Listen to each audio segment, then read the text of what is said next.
Sparkle Squad, this is Monica and I'm back with another tutorial using some beautiful items that I received from my new friends at Victory Gems and Beads.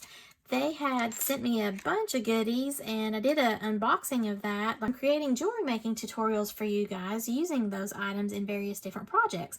This is my fourth project and I'm kind of veering away from the pink aspect and going into blue. If you recall on the haul, they sent a lot of my brand colors and my brand colors are pink and blue. And that's also what these stars are here. Now they are opalite, so they're a man-made material like a glass and they don't have any holes in them. So I've just been using them in all of my little videos here to do like a board decor along with those brass stars that you see here that look like a gunmetal.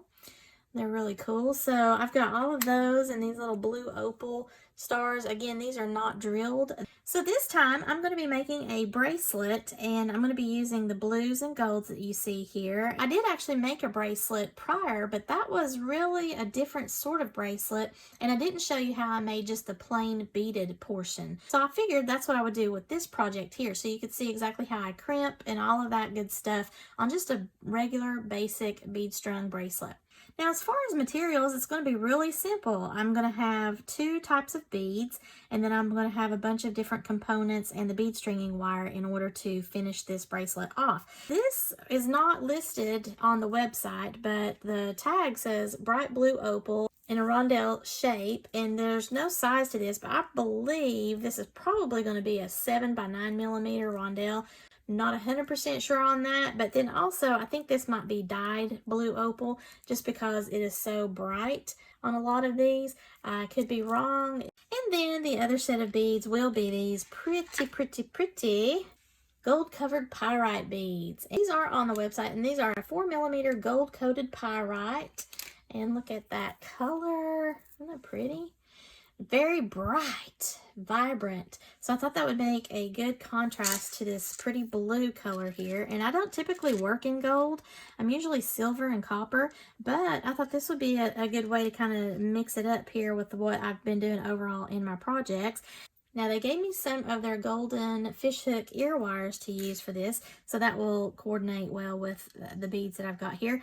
And then in my own stash, I'll be using some size 2 crimp tubes. This is a gold split ring and lobster clasp so that I can end my bracelet off. And I need to have some ear wires. These are going to be the gold ball tip head pins so that I can make some beautiful earrings. These are gold plated crip covers. The other components are real gold. And I'll also be using the bead stringing wire that they included for me in this blue color. And tool wise, of course, I will always want to use my flat nose pliers in my left hand to hold things. And then my bent nose pliers, which looks like a crooked finger, to be able to do the action with all of the things that I'll be doing. I may need to use my round nose pliers when I get into the earring portion of this. I will be using my flush cutter in order to cut apart the ear wires, anything else I might need to cut, and get a flush cut on it along with the bead stringing wire so that I don't have any pokey bits. And my handy dandy crimping plier can actually clear my stars off and use this to measure for me because it does have the inch measurements and it goes all up to an 8-inch bracelet. I'm just going to size this for myself, and I typically like to do a size 7.5 bracelet for my wrist. So I'm going to go ahead and lay out my clasping. Now, depending on the type of clasp that you're going to put onto your bracelet, if it is a bead strung bracelet, you're going to have to incorporate the length of the clasping material into the overall length of your bracelet. It's typically about 3/4 of an inch, unless you've got a really large lobster claw clasp, which is what this is, and split ring. And this is a little bit larger because I'm using a larger lobster claw and I want to be sure that I've got enough room in the split ring to grab hold of. If you're using a toggle clasp style, then depending on how elaborate that is, then you might have a longer bit just in your clasping. If you're going to use a magnetic style clasp, that might be a little bit smaller, and so on. So just incorporate that into the overall length of your bracelet.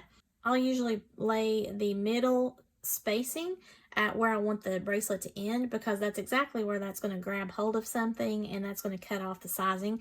I also want to go ahead and test making sure my lobster clasp works before I even think about putting it on a bead wire. So this is the 7.5 spot here on my beautiful bead design board that I got from their Blauvogel, and Miss Claudia made this just for me with my little logo, and I love it. There is the midpoint right on this little leaf, so that's a 7.5. I'm going to have the split ring as part of this, so technically that needs to be on the other side, so I'm going to move that over here to the 0 spot. That's going to leave a little gap there, and then all the rest of this is going to be filled in with beadwork. Now this is where it gets to be fun because I get to take apart the bead strands and lay it how I want to do my bead pattern. If you're going to have something that is really worn a whole lot, or you're giving it to someone, maybe they play sports, somehow there's going to be a lot of rough duty on the bracelet that you're creating, these wire guards are really handy because they shield the loop of your bead stringing wire, and that may not be important to most of us because we're not really difficult on our jewelry. I actually got 2 strands of this beautiful gold covered pyrite, and this is a 13-inch strand. I was told that I would be getting sample sizes of most everything, and so far what I've discovered is I believe I've gotten the full size on several things. I've got some of these beads laid out here, but now what I need to do is kind of pick some of this blue opal, utilize that in my design. Now, sometimes I like to do it in 2s, 3s. There is no right or wrong as far as laying out your pattern. Now, there was a trend, it's actually a formula, that you do things in 3s and break it up. Like, so your main focal point of your pattern is in 3, and then you break it up with something and then do 3 more and break it up with something and do 3 more. So you can choose to do that. You can do all evens like 2, 1, 2 or 2, 2, 2. If you have bead caps that you're going to be installing in your design, that's going to flesh it out a little bit more.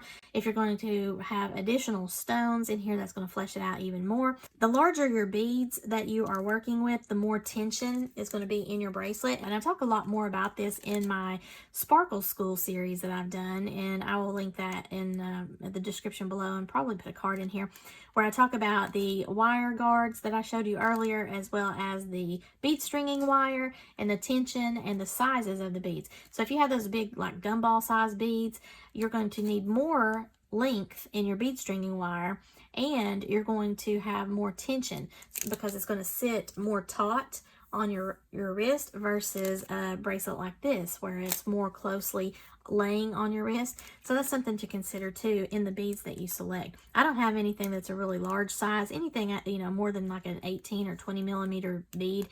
Gumball size I think is about 25 millimeters. Something like that is really going to make your design be taut on your wrists. Something too to think about when you're ending your design, it's not so much here on this lobster claw, but if I had a toggle bracelet where the bar goes through the center hole, I'd want to make sure that I've got small items here on both ends of my bracelet pattern, because if you put the bar through the hole and it's too large of a bead, it won't go through the hole, and then you've strung an entire bracelet and it's not going to work out. So I'm going to continue to just lay out my pattern and I'll be back. I've only got one of the gold beads in between all of the beautiful blue opal, so it's just like a little hint of something to break up that blue pattern. So now I need to actually get some bead stringing wire cut off, and I usually always get about 12 inches of bead stringing wire, so that's what I'm going to do here. Just use my brush cutters to cut that off. Next, I want to get out 2 of the Crimp Tubes. The difference in the Crip Tubes and the Crimp Beads, because several of you like to use the beads over the tubes, is that the tubes, in my opinion, are more secure because they are longer than the little beads. Now, the little beads are exactly that. They look like something like this. You know, they're just a rounded, very thin metal bead, whereas the tubes are more cylindrical. They will actually cover more length of the bead stringing wire, and whenever you go to crimp these, in my mind, because of the crimping process, it holds more of that wire and is more secure inside that tube. First, you want to put on a crimp tube on one of the ends of the wire, and it doesn't matter which end of the wire because we haven't done anything yet. I usually come down about an inch or so, like an inch, inch and a half, depends on how much wire you've given yourself, and for me 12 inches of wire is more than enough. I'm going to just pick either the lobster clasp or the split ring. The split ring's closest to my hand right now, so I'm going to just pop that onto the wire. Now, I do not want the split ring to go over the crimp tube, because the whole purpose of this is I want to crimp in place inside a loop that will hold what I've got here on the end. So I'm essentially securing that component on the end of my bracelet. So I like to just pinch it with my fingers, put both ends of the wire into the tube, and then I hold the left side with my fingernail and then kind of nudge that crimp tube up towards the split ring. And the split ring is different from a jump ring because it's almost like a little miniature keychain. And I like to use this on bracelets whenever I'm not doing the toggle or a magnetic clasp, because this is a lot of wear and tear with a lobster claw clasp, and it's more secure versus a jump ring, which has that slit in the middle of the band and it might just come apart on you. So I don't like to take those chances. My wires are parallel, they're side by side. You don't want it to cross over and look like an awareness ribbon or something within that crimp tube. I'm going to grab my crimping pliers. Now, a lot of people do this a lot of different ways. This always works for me. I like to start out on the back of my crimping plier here where there's this larger U shape. Okay, towards the very back. I just nestle that crimp tube in that section and grab hold of it and then give it one squeeze, but I want to be sure that I'm not taking too much out of my loop there. So I gave it a nice little squeeze and it created like a little divot there into a U shape. I'm going to turn the crimping pliers vertical. I'm going to come on top of either side of where I just did that, and then I'm going to go to the front of my plier. And then I'm going to give it a squeeze. I'm holding on to the tail with my finger over here so that doesn't move around. I'm going to give a squeeze, and then that has closed the sandwich in effect for the crimp. So you started out like this in a U shape, and then you've closed the sandwich. So this is the reason why I believe these are more secure than the crimping beads, because the crimping bead just looks like a squished piece of metal. Now I like to go a little step further and take my bent nose pliers on either side of what I call the sandwich and give it another squeeze just to make it a little bit more compact. Some people at this point, once you've done this, will come over here and just go all the way around with the crimping pliers. I do not do that. There is a different crimping plier called the Magic Crimper, I believe, and that works a little bit differently and essentially makes a rounded bead out of your crimp.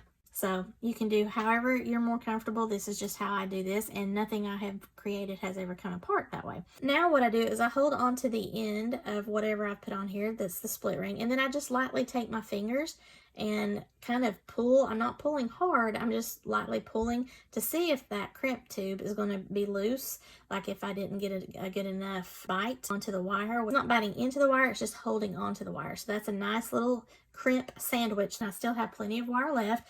So before I put any beads on here, this is where I'm going to use a crimp cover. And what these are is just a pretty way to finish your jewelry. It's not required. I like to do that because I will be selling some of my jewelry, and the challenge with this is trying to get these apart.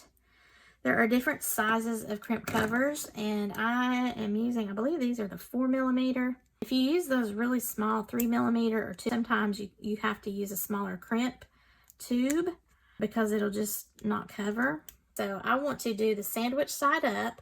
So I'm going to set my crimp down into the crimp cover, and I use my fingernail to kind of help me out because this is a little tricky balance here. Depending on the opening in your crimp cover, you could be struggling with this for a little while until you can get this down into your crimp cover. You could do it like a 5 or a 6mm size in your crimp cover, but if you have a standard size crimp tube, which is what I'm doing here, then that is going to give you a little bit too much wiggle room, essentially like a loose bead. A sandwich side up makes the curved part go down into these crimp covers a little bit easier. I got that into the crimp cover finally. I've got it, I want to have it all the way down, so I kind of hold it into my fingernails this way, and I come on top with the bent nose pliers, and then I just close this up. I'm not trying to flatten it, I'm just bringing the ends together. Eventually it's going to look like a rounded bead. It's just going to be a little bit more professional. I come on the top because sometimes these will pooch up as you're closing them, and now it just looks like a rounded bead.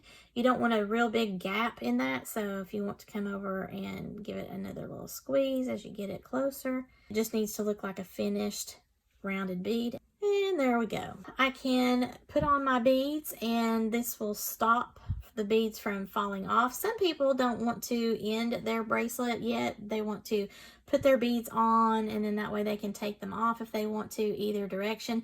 This is the purpose of me having a bead design board, because I've already got my pattern laid out. You should not need to be taking that off of your wire. So now this is just about feeding on the beads.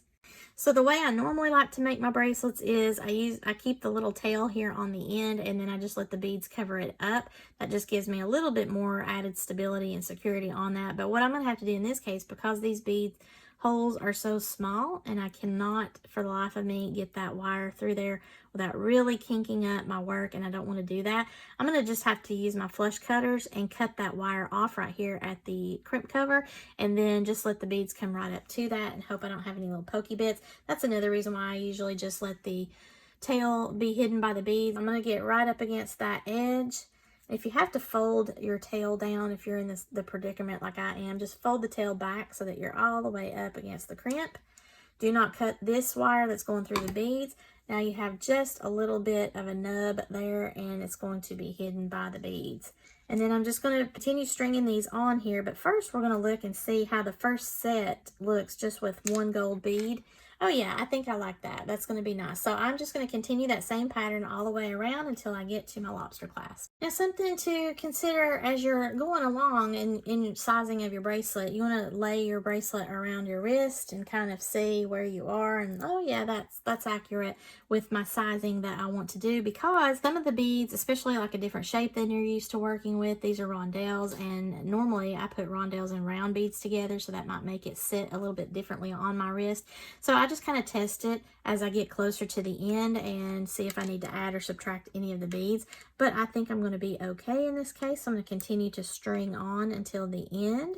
This is where I normally like to have the bracelet, and it's got just enough room for me to put my lobster claw clasp on there. I don't like to have a really loosey-goosey bracelet, so for me this is going to work just perfectly, because by the time I get the crimp tube and the lobster claw clasp put on there, it's going to finish the rest of the length that I need in order to just, you know, be snug to my wrist without being too tight and not too loose. So I'm good with that. A lot of people do not want to put their clasp directly on their bead stringing wire. They would prefer to have it maybe on a split ring or a jump ring in case they, you know, get tired of it and they want to change out their clasp, or maybe the clasp breaks and they don't want to have to take apart and restring their whole bracelet.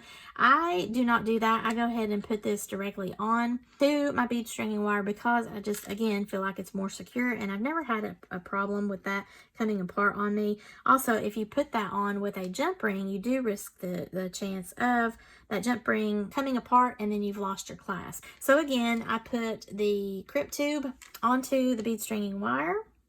Then I put my lobster claw clasp onto that. I do not let that cover the crimp tube. So I'm going to just be cutting this off right after I get through that crimp tube, rather than going through those beads. So normally I would feed the last like 4 beads on here and then have the little tail poking through there. I would grab hold of that tail with my bent nose pliers and then pull to the rest of the beads very gently, so that I'm just pulling out all of the excess and getting the proper tension and everything. But since I'm not going to be able to do that, I'm just going to have to do it through the crimp tube. But again, I just want to be sure that I'm not going to cross that. The wire right now is parallel as I'm pulling it, and I'm holding on to my lobster claw clasp. So I'm just pulling that slack out as I come towards my beadwork, and I'm getting pretty close to it now, so I'm going to let go of it for a moment. And then I'm going to let my board hold my beadwork so that it doesn't curl the rest of this bead stringing wire, since I'm having to do this a little bit differently, and pull the rest of that out. Because of me having to cut right here at the crimp tube, I've got to crimp right now so that I don't lose any of my beadwork. But I also need to just double check, be sure I don't have any gaps in my bracelet because of how I'm having to cut this. Now, I would still do this even if I were coming through the last several beads, but here it's a little bit more difficult because I need to crimp this crimp tube. I need to keep the wire parallel so that it doesn't cross when I'm fixing a crimp here. If you need to double check yourself, just kind of back it out. So the free moving wires here on the right, So I just want to pull this out. I usually like to do 1/4 of an inch of a loop. That way, by the time I've crimped my crimp tube, I still have freedom of movement with my lobster claw clasp. So I'm going to keep my fingernail right there. I'm going to grab my crimp pliers. I'm going to use my board to help hold the weight so it doesn't mess my wire up, and very carefully come through the back, crimp that, just the way that I did the other side. So I have that U-shaped divot there. And then I'm going to come over the top now because that's holding the wires. I don't have to worry about it crossing the wires now. I'm going to come over the top and then squeeze that in the front portion of my plier. And that's just making me a little sandwich. And then I'm going to come over the top of that, holding everything in my left hand with my bent nose pliers. Don't want to squeeze any of the beads that's right there. Give that a nice squeeze. And now I'm going to come over here with my flush cutters and get right up against that crimp tube to cut off the excess. Now this is what I wanted to avoid, but due to the size holes in the beads, I cannot do that. So I'm getting the back end of my flush cutter right up against that crimp tube and trimming that off. And then I want to inspect to just be sure I don't have any nub that's going to get me. And I'm just kind of moving that around a little bit. It's right up against the bead, but it's not going to be anything that's going to irritate my wrist or whatnot. So now I just need to put on my crimp cover, and this is a little bit of the struggle that we were talking about with trying to get the sandwich side up inside the crimp cover and then closing it. So this, I have a little bit more to hang on to, so I've got a little bit more weight.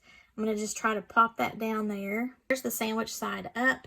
Everything's down there in the crimp cover. The rounded end of the crimp is down in the rounded end of the crimp cover. And then I'm just going to take my bent nose pliers, come on the either side of that, and gently close. Okay, and you can see it pooches up as you do that. So I'm coming over on the top, lightly pushing down on the pooch. Just be careful. You're not trying to flatten it. You're just trying to round it. Okay, now it just looks like a rounded bead up against the other beads. I have my beautiful little bracelet. I'm going to open that up, and there we are. The blue opals and the gold covered pyrite. And I like how that turns out. Very simple. Double check that it fits. All right, so there is my bracelet, and it fits for me. If I wanted to make this so that multiple sizes could be worn, you could just do some extensions either with several of the jump rings or use those little bracelet extenders on the end here. Now I'm going to make some earrings. Very simple on the earrings here. I want to straighten my wire so that I can get my beads on there. This just has a little ball on the end, so I'm going to put one of the pyrites on and maybe 2 of the opals. Another pyrite, and this is again if the hole is big enough to go over the wire. The first pyrite went. All right, so now I'm going to take my round nose pliers. I'm going to go right on top of that top bead, about 1/4 of an inch down my plier. I want to bend that over the top to make a 90-degree bend. I'm going to reposition my plier to where I am vertical, up, over, and down to create a coat hanger effect. Then I'm going to put this back on my plier, but on the bottom rung, and trying to stay in that same area so that my loop size doesn't change. Hand it over to my left hand. Pull this wire towards myself so that I'm hugging that bottom plier tip there, and then I can just wrap that down. And I'm going to use my bent nose pliers to help me out. I'm going to give this a little squeeze to be sure that I've got a nice secure hug of that wire. Take the tip of that wire and then just go once, twice, 3 times. Oh, lady.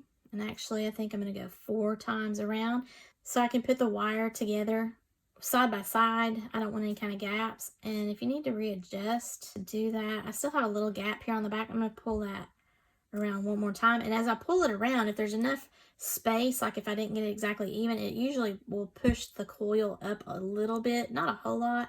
That helps you to get a very tight wrap. I just gave it another squeeze, and then I'm going to end it over here on the side. I have just a little hair of a gap left on that right at the bead tip, so I'm going to take my flush cutters with the back end up against that wire tail.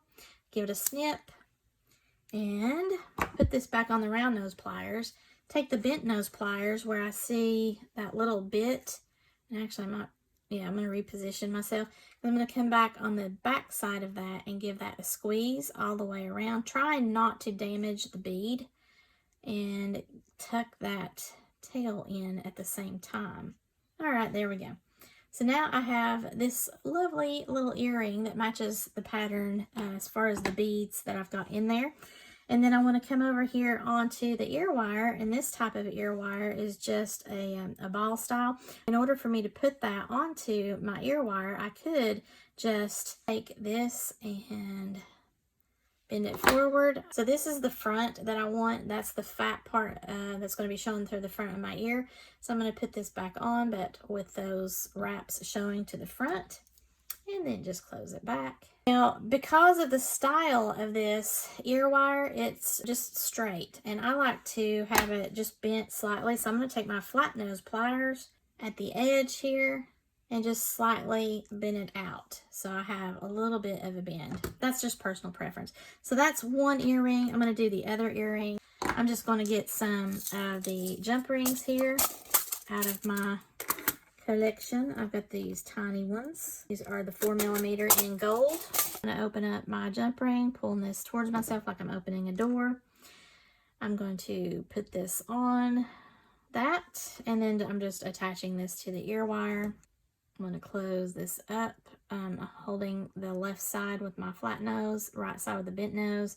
Close it up, make sure there's no gap. I don't want to scratch anything, but I just want to kind of bend that ball in towards the ear wire. And I can do that with my fingers. Just going to take that with my flat nose pliers and kind of pull that out just a little bit to mimic what I've got going on here with this other one. Yeah, so those are okay. Now we've got two earrings. Very cute. And the bracelet. I've just been adding some little jump rings on here. These are a standard size 7mm jump ring, and then I did one at the very beginning of a 4mm size jump ring to essentially make an extender, like a DIY version of it, that you can buy these all day long. I just don't happen to have any. These are real gold jump rings. So I got 1, 2, 3, 4, 5 of the 7mm. I've got one of the little 4mm size here. So this is just a way to grab hold if you need an extender. Now, on the extenders that you purchase, they have something already on there so that you don't have like a decorative little weighted dangle, so you don't have to worry about doing anything extra. This doesn't look finished to me, so I typically like to just get a little bead on a head pin and put that on as like a little dangle. Okay, so I'm just going to use one of these gold plated head pins that has kind of the drop effect here, and all I have to do on this is just make a loop. So I'm going to need my round nose pliers. I'm going to come down here right on top of where that ends. I'm going to bend this over, 90-degree bend, reposition this up, over, and down. Makes a loop. Put that back on, but the bottom rung, and then I'm going to pull that back towards myself, and I'll need a help with my bent nose pliers because that's a little bit thicker wire than usual. I'm going to give this just a squeeze. Now, rather than me making this into a wrapped loop, I'm just going to come up here and make it a simple loop. With my flush cutters, cut that off, and then take my bent nose pliers, shut that down so that it's nice and flush. I don't have any kind of gap that's going to fall off of. Then come over here onto that last jump ring and find the slit, open that up, and just pop that on there, close. Then I have a little extender with that little decorative element on the end. I can actually reach my split ring, but let's just say we need it to be right here, so I've grabbed hold of the extender. So that is the bracelet tutorial using beautiful blue opal rondelles, and some golden pyrite. Again, thank you so much to Victory Gems and Beads for sending me all these goodies. Leave below in the comments, what was your favorite of the 4 projects that you will have now seen on my channel? And also on this project here, do you like to use the gold components? Are you more silver or copper? What's your favorite color of metal to work with whenever you create jewelry? So if you enjoyed this project, please give me a thumbs up and share this to any of your friends that might be interested in these beautiful beads or my tutorial here. If you've not already done so, please subscribe to my channel. And as always, thank you so much for watching. I really do appreciate that. Have a sparkle-rific day, y'all. Bye!